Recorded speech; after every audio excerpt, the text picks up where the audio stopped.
எனக்காக தன்னை பலியாக செலுத்துங்க. தன்னுடைய ரத்தத்தை சிந்தின இயேசுவுக்கு நான் என்ன காணிக்கையாக கொடுக்க முடியும்? என்னுடைய வாழ்க்கையை அவருக்கு அர்ப்பணித்து அவர் கொடுத்த ரட்சிப்பின் பாத்திரத்தை சுமந்து கொண்டு உலகத்துக்கு முன்பாக சாட்சியாக இருப்பதை விட வேற என்ன அவர் என்னிடத்தில் எதிர்பார்க்கிறார்? வேதம் சொல்லுகிறது, கலப்பையில் கை வைத்து பின்னிட்டு திரும்பி பார்க்கிறவனும் எனக்கு பாத்திரம் அல்ல. இன்னொரு இடத்தில் சொன்னார், ஒருவன் என்னை பின்பற்றி வர விரும்பினான் அவன் தன்னைத்தானே வெறுத்து தன் சிலுவை எடுத்துக்கொண்டு என்னை வரக்கடவன் என்று. இன்னொரு இடத்தில் சொல்லியிருக்கிறார், நீங்கள் கனி கொடுப்பீர்கள் என்றால் பிதாவானவர் சந்தோஷப்படுவார், நீங்களும் எனக்கு சீஷராயிருப்பீர்கள் என்று. இந்த உலகத்திலே இயேசுவின் விலைமதியாத இரத்தத்தினால் ரட்சிப்பையும் பாவ மன்னிப்பையும் பெற்றுக்கொண்ட ஒவ்வொருவரும் இயேசுவின் அடி சுவடுகளில் அவரை பின்பற்றி அவருடைய சீஷர்களாய் நடக்கும்படி அழைக்கப்பட்டிருக்கிறோம். அது நம்மையில் விழுந்த கடமை. இந்த உலக வாழ்க்கையில இயேசுவை பின்பற்றி செல்லும் வாழ்க்கை என்பது கடினமான வாழ்க்கைதான்.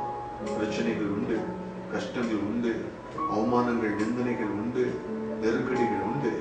ஆனாலும் இயேசு சொன்னார், பயப்படாதிருங்கள், கலங்காதிருங்கள், இதோ நான் உலகத்தை ஜெயித்தேன், நான் உங்களோடு இருக்கிறேன், நான் உங்களை விட்டு விலகுவதுமில்லை, உங்களை கைவிடுவதும் இல்லை என்று சொல்லியிருக்கிறார். அருமையான தேவனுடைய பிள்ளைகளே, பிரச்சனைகள் வரும் பொழுது ஐயோ ஏன் இயேசுவை பின்பற்றினோம் என்று கேட்க தோன்றுகிறதோ? இல்லை இல்லை, இயேசுவை பின்பற்றுவதனால் ஒருவரும் தரக்கூடாத மிகப்பெரிய சமாதானம் நமக்கு கிடைக்கும். இயேசுவை தொடர்ந்து பின்பற்றுவதனால் இந்த உலகம் தரக்கூடாத மகிமை நிறைந்த பரலோக வாழ்க்கை நமக்கு காத்துக் கொண்டிருக்கிறது. ஜீவக்கிரீடம் காத்துக் கொண்டிருக்கிறது. நோ பெயின் நோ கெயின் என்று சொல்லப்படுகிறது. No cross no crown. சிலுவை இல்லை என்றால் கிரீடம் இல்லை. இந்த உலகத்தில் கஷ்டப்படுகிறீர்களா? ஆண்டவரை ஏற்றுக்கொண்டதினால் நெருக்கப்படுகிறீர்களா? துன்பப்படுகிறீர்களா? வரவேண்டிய லாபங்கள், வரவேண்டிய ப்ரமோஷன்ஸ், பதவிகள் போன்ற காரியங்கள் உங்களுக்கு கொடுக்கப்படாமல் இருக்கிறதா? கவலைப்படாதிருங்கள். உங்கள் பிரச்சனை எதுவாக இருந்தாலும் இந்த உலகத்தில் மட்டுமல்ல, மறுமைக்கு உரிய தேவன் உங்களை உயர்த்துவார். ஆனால் உலகமா இயேசுவா என்ற கேள்விக்கு நீங்கள் என்ன பதில் சொல்வீர்கள்? உங்கள் ஓட்டம் தொடர்ந்து இயேசுவையே பின்தொடர்ந்து ஓடட்டும். உலகம் உங்களுக்கு பின்னாக இருக்கட்டும்.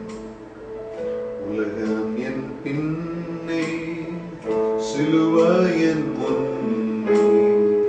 உலகம் என் பின்னே, சிலுவை என் முன்னே.